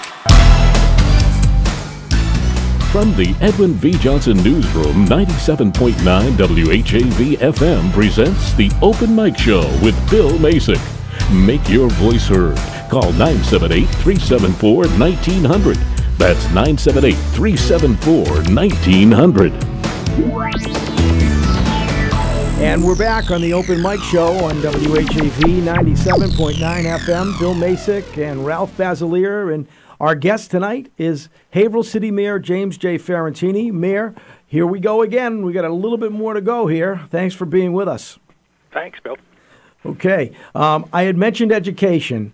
And I've heard that there's a our new superintendent may be looking to make some changes. I know that we're in the pipeline to look at the Constantino School for either serious renovation or maybe replacement. What can you tell us about where the future of Haverhill education is going? Well, I think, education is something that I haven't been satisfied with, have not been satisfied with. We've made some progress, but I think there's a lot more to be done. I was very happy last year with the great progress that was made at the Tilton School and the high school. The Tilton jumped from being way at the bottom of the schools in the state up to being in the bottom 25%, the top 75%, however you want to word it. And they leapfrogged over a lot of other schools in the state. And same thing with the high school. The high school was in the bottom 10%, unfortunately, and they went up dramatically. Both of those schools had some of the biggest increases in the growth part of their test scores in the state. Other schools didn't do so well. We had some schools that went down a little bit, not much, nothing compared to the increases in those schools. But I'm not satisfied in education. I think there's more to be done. Can you pinpoint why Tilton and the high school did have the increases? Yes. With Tilton, they got what's called the turnaround grant. They have a great superintendent. I think Jim Scully's greatest move as superintendent was to say, listen, I want to bring my best principal to my toughest school. And he got Bonnie Ann Koviak to go over there from the Golden Hills School, and she really turned the school around. They also got a turnaround grant. A turnaround grant enabled them to hire special coaches and tutors to tutor the kids that were having some difficulty with their MCAS scores, and they really turned the school around. They have a great sense of esprit de corps, great attitude when you go there, and it's just it's thrilling to go to the school. It's contagious. Well, I think we all care about education in Haverhill, even though I'm on the city council and not the school committee. We do take a little more interest than we ever have historically in what's going on. Well, things have changed completely when I was on the council. Years ago, the city always funded at the minimum amount required for education. And I remember being on the council and saying to Mayor Rorak, I think we should fund above the minimum. And Jim was a great guy, and I got along with. I didn't get along as well as I should have with him. That was my fault, not his. But basically, I liked Jim, and I remember him saying to me, "Listen, I would love to fund education at above the minimum," but he said, "Not you, but the council will cut it," and they would have. But nowadays, it's all turned completely around.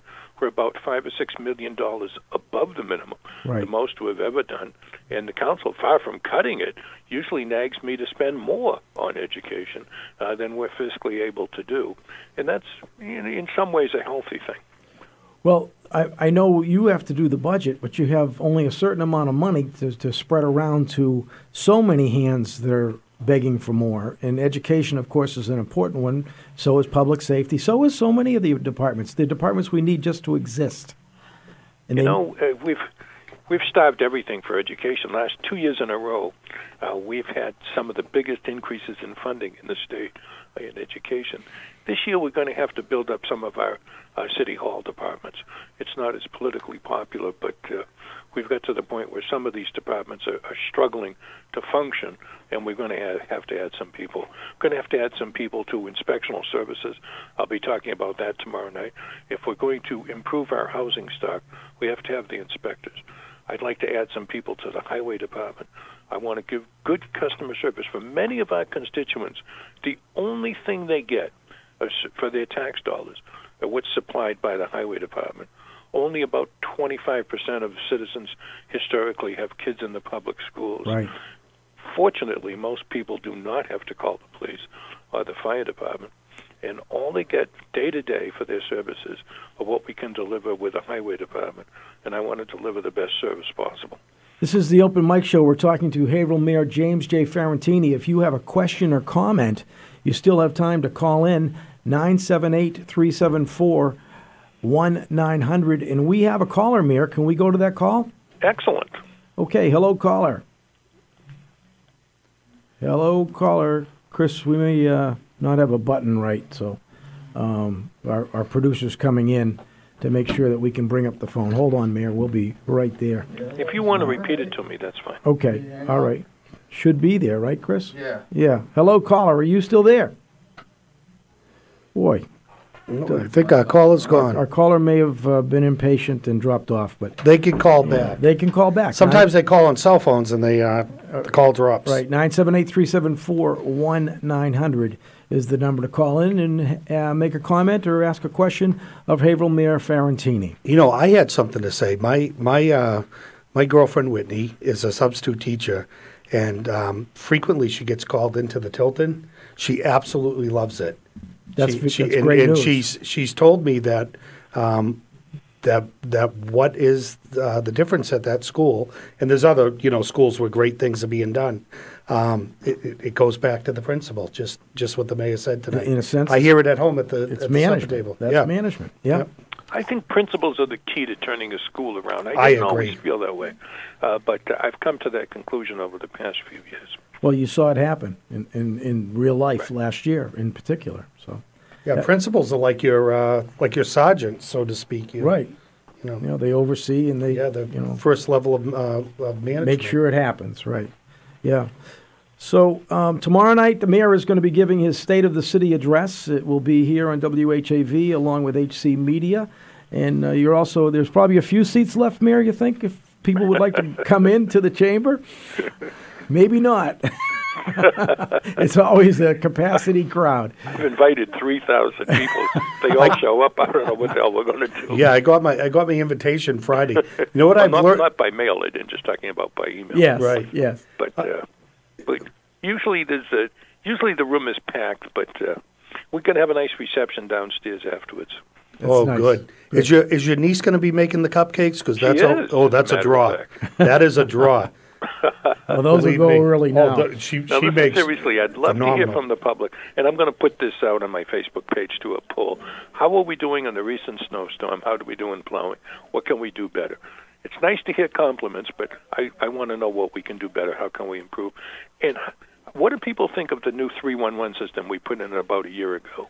I was just about to bring that up when I heard we had a caller. Let's promote 311 a little bit. It's such a great thing to have. Mayor, talk about how you got it started and how it's doing. I was out to eat Friday night. I went to the 110 Grill because my wonderful niece gave me a gift certificate there. And I sat next to a lady. I said, you look so familiar. She said, I'm Joe Curtitone's assistant in Somerville, and I've met you a couple times. And I stole the idea from Joe Curtitone, the mayor of Somerville, and from Tom Menino. Yeah. You make one call to City Hall. Just dial 311, whether it's a question about your tax bill. By the way, in 15 years, no one's ever called to say that their tax bill is too low. But whether it's a question about your tax bill, or there's an abandoned building, or you want to apply for a building permit, you want to report a pothole, we didn't take care of your street in snow plowing, whatever the question is, you call 311. That's the only number you need to know. And we have trained customer service representatives at the other end, and they'll do their best to answer your question. It's not just the old switchboard where they're going to transfer you. They're going to try to answer your question. If you're seated at a computer and there's something on the city website, they will run you through it, and they really do a great job. They do. But I'd like to know what the public thinks. Right. Well, we do have a call. Let's see if we can bring up a caller right now. Hello, caller. Yeah, hi. You guys here? Yeah, we're here. Hey, I'd like to thank Ralph and you guys for that nice job you guys did down at for the veterans, the Vietnam veterans, in November. Yeah. And more to come. Yeah, I know my brother Gary, he was smiling that day. I know that. He did 2 tours of Vietnam, and thanks, Ralph. And another thing, Jim, I'll let you know how the roads are tomorrow. I got to go back driving the school bus. Did you hear that? Yep. Yeah. Well, I heard a little bit of that. Yeah, I heard him say, I'll let you know how the roads are tomorrow. I live up, heading towards Salem. It's like the gateway to Salem, New Hampshire. And I'm wondering how you guys, they're doing a lot of work and they're going to widen the road and do sidewalks. How you guys stand on that? Possibly the solar panel project is going to go up. up here off of Christie Lane. What do you think about that? What do you guys think about that? Well, well, I'll take the first thing, the Vietnam Memorial. The first thing you talked about, sir, I'll jump in on that. You're very welcome. I mean, it's my great pleasure to lead that commission, and the person who deserves the most credit for this is the guy who signs everything and approves everything, and that is the mayor. Been wonderfully supportive of our commission, giving us everything we need. Of course, anyone who knows the mayor knows that you don't just walk into his office and ask for something. He makes you argue it with the data, which is okay, because then we get a good start. And there's a lot more to come there.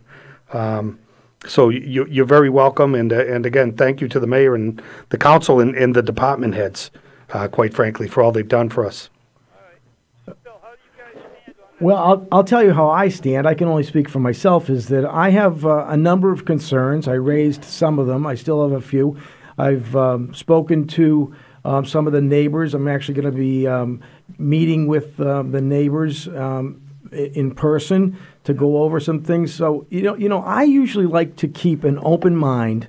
I may be leaning one way or the other, but I like to keep an open mind till the end, because sometimes things smooth out before the actual vote is taken. So if as I said last Tuesday night, if I had to vote now, I would vote against it. But I'm not sure what the developers are going to be willing to negotiate with the neighbors, and maybe things will come together. And but I don't have a crystal ball that will give me that answer.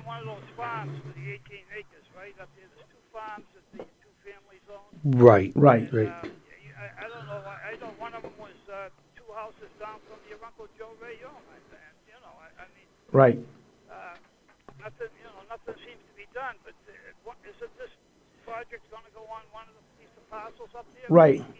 Yeah. Well, where we're at is that whether it's going to go or not, of course, is yet to be determined.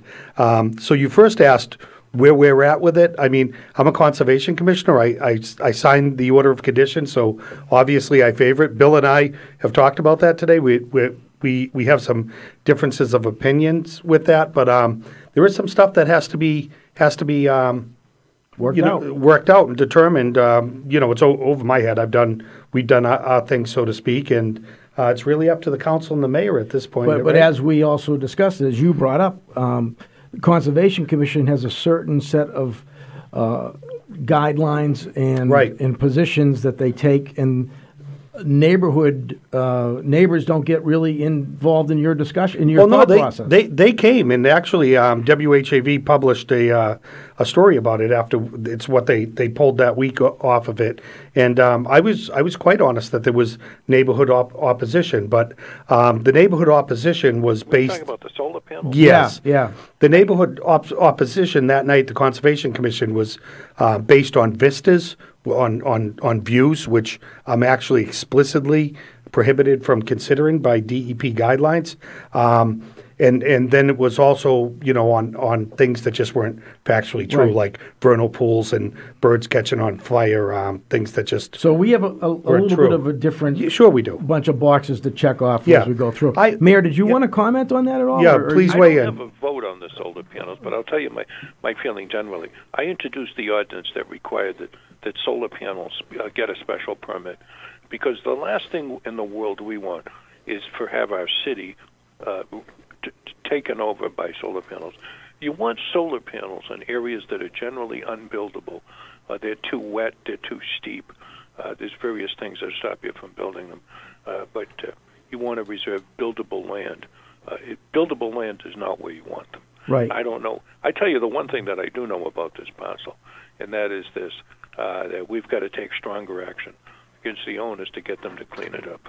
Oh, yeah, absolutely. But that's inspectional services. That's another whole area of city government that we need to crank the... I don't know if it's the right place for solar panels, but it's absolutely the right place for strict enforcement. Right. And, But let me just say I that... talked to the Director of Inspectional Services about it.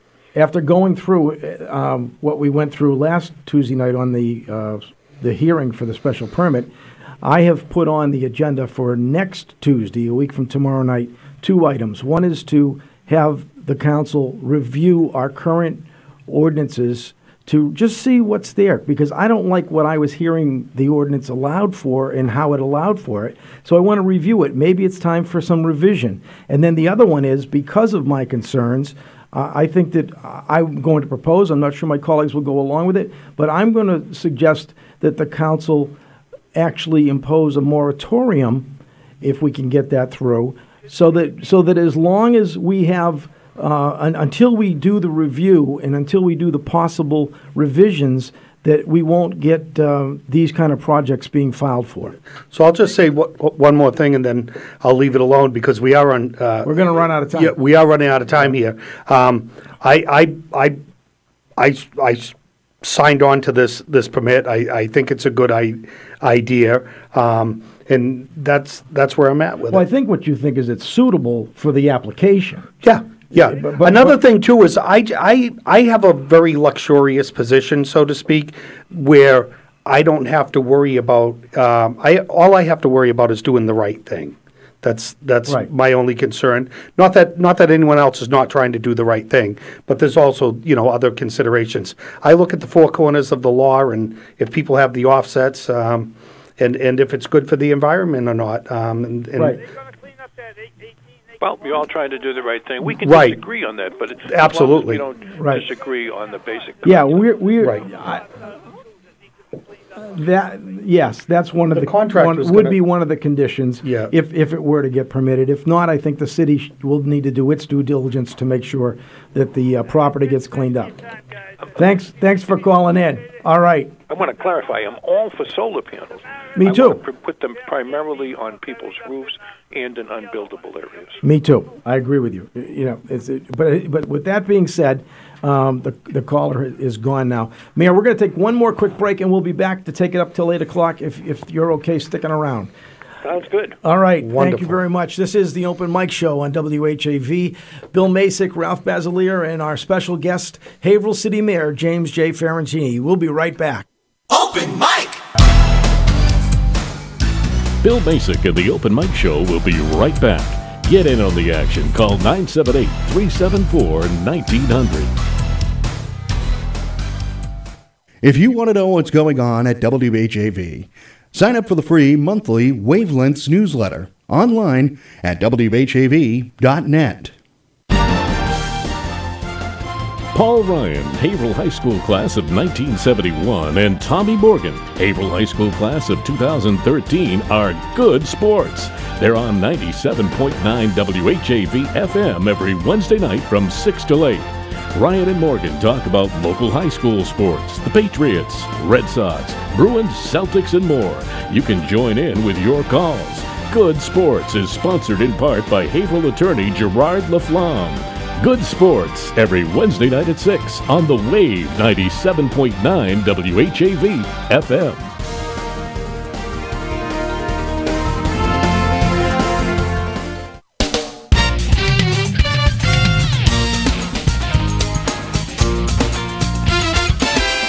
Catch the wave.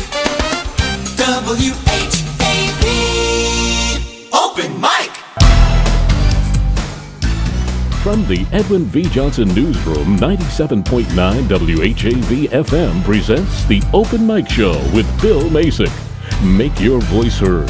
Call 978-374-1900. That's 978-374-1900. And we're back. Bill Macek, Ralph Basiliere, and our guest, Haverhill City Mayor James J. Fiorentini. Mayor, we're getting close to the top of the hour, which is going to end the show. We're here every Monday night, 6 to 8. But is there anything you want to go to? I know there's a lot of other things. Well, I thought I'd give you the results of I do a survey after every storm. How did we do? And 15% of the people thought we did excellent. 37% thought we did good. 27% thought we did fair. And 13% said, yuck, we did terrible. So altogether, about 75% of the people thought we did fair, or fair, good, or excellent. Right. And we'll take a look at the next storm and see if we can improve those numbers. Every storm, we want to improve our performance. Yeah, I think you got 52% above for good to excellent, though. So we'll look at those B's and A's. Yeah, 53%. More good to than excellent. more than half is good to excellent. So. Yeah, those are good marks. That's good. I think this was a tougher storm too. The type of snow was heavier. Came quick. And it came quick. Well, it's a new snow plan. Our first new snow plan in 40 years. It's a new highway director, and he's really laying the law down. Not everybody loves that. Right. And, right. We'll see what happens. But I think so far so good. I would definitely say that if I didn't take your poll, because I don't like to sway anything. I get them, but I don't want to sway Mayor as a member of the council. I don't like to weight it, but I'll say I would have checked excellent, because that's what I experienced today driving around. And what I really have noticed, since we had the one snafu that you grabbed the bull by the horns and said you were going to fix it, and you certainly have. They're now, because people used to say to me, "Oh, the trucks are too small. They can't push back to the curb. The streets are too narrow." And now, the last couple of storms, that hasn't been the case. They're pushing right back to the curb. I got to give Brian Zanaboni, our highway director, a lot of credit for that. He's really, really made it a point. He wants the big trucks out there pushing back when the small trucks can't, and he's really made it a point to the men. Push it back, push it back. Yeah, it's noticeable. But part of it, to be honest, is that these storms haven't been too bad, and they're easy to push back. If we get a 2-foot storm, it's going to be a different story. Yeah, maybe Let's next hope not, next winter, not this one. I got to tell you, I went out at 4 a.m. to bring my dog Elvis out, and the LED light on my street looks so beautiful. Wait a minute, your dog Elvis? My dog's name is Elvis, right? You've met Elvis. Yeah. My dog is, unfortunately, I lost him, but my dog's name was Franklin Delano Dog. Great name for a dog. That's a good name for a politician's dog. What do you think? Right. I'll tell you this. You know something? We've mentioned this many times on the show, 311. I get calls as a conservation commissioner for I never saw this coming, but a wide variety of things that have nothing to do with conservation. Yeah. Potholes, trash pickup. And it's right. And I tell people call 311, and that's what they do. Now, well, in my remaining time, I just want to rebut one of the sound-offs today in the Eagle Tribune. It said that I had to get rid of my white Mustang because of the condition of the roads. Oh. Wrong. I still have my white Mustang, and I'll be breaking it out in the spring. There you go. Beautiful. There you go. You love that car. Yeah. Thanks a lot, guys. Thank you very much, Mayor. Okay. Thanks. See you tomorrow night, Bill. Thanks. Thanks for calling in. Okay, that was great having Haverhill City Mayor James J. Fiorentini on the open mic show, and we'll have to do that more often. Because I think it's important. I name my cars. You do? Yeah, like my Lincoln is Abigail. I've named a few. Yeah, the SS Abigail. Yeah, that happens. I wonder if the mayor does that. That was a good name for the dog. Yeah, it was a good name. Yeah. But he's been in that white Mustang for I think as long as he's been mayor. Yeah, he loves that car. But he did have a little trouble with it, from what I understand. But he reached in the pocket and he fixed it up, so it still exists. But he's got a little SUV, and I think he's got that little a little red VW. You know what I've learned about the mayor? Yeah, the mayor loves convertibles. Because he loves convertibles. The red VW is a convertible. Yeah. Yep. Yeah, I remember when early on, when he was mayor and I was just back on the city council, we were going up to see their computer drive and research drive.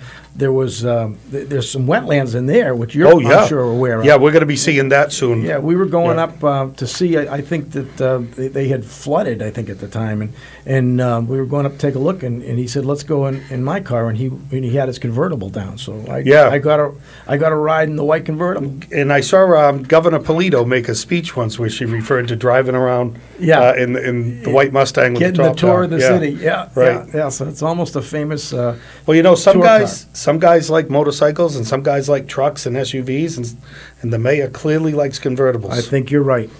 All right, this is the Open Mic Show. Bill Macek and Ralph Basiliere. We try to be here every Monday night, unless one of us has a special assignment, as I did. I want to thank you and Melinda Barrett for covering the base well on Thank you. Last we had some Monday fun. night. Team Haverhill. Yeah, Tommy Sullivan was here, Vice President of the City Council, and Team Haverhill was in, and it was a good 2-hour program. We're going to have another one next week. I'm trying to think who our guests are. I can't even think of them. Not at the moment. Not If at you the hadn't moment. said it. If I hadn't said it, that's right. That's what Right. happens. But When you get to be my age, Bill. yeah, I know. Well, you'll never catch me. But okay, this is the Open Mic Show. This is WHAV, and I want to also thank LBD's Second Generation Italian Bakery. If somebody has a birthday or an anniversary in the month of April, just call it in, speak to our producer. You still have a couple of minutes at 978-374-1900. Get the number into the hat. We're going to draw it out the last Monday of this month of March, and that will be for a free LBD's cake. And LBD's Second Generation Italian Bakery is located in Bradford Square on South Main Street in the Bradford section of Haverhill. And also I want to remind everybody that it's March, which means it's March Membership Month at 97.9 WHAV, and you can help local news stay on the air for just a small monthly amount. And you can help ensure that things you care about, education, crime, taxes, and much, much more, will continue to be heard by the WHAV ultra-sensitive microphones. So become a member today. It's easy. Just go to WHAV.net and click on the photograph of superstar Tom Bergeron, who once worked at WHAV when he was starting out. See, we maybe have a shot still. Huh? Yeah, maybe I could become famous. Yeah, maybe you could be hosting. You never know. There might be a movie where they need an old fat guy with a bald spot. That's it. Members receive a Tom Bergeron membership card and a bumper sticker. And we are out of time, Ralph. Been a great night. Can you believe it? Already 2 hours? I know. Another one next Monday. Yeah, 6 two great to 8. guests tonight. That's it. We'll do it again next Monday night, right here on the Open Mic Show on WHAV 97.9 FM. Open Mic!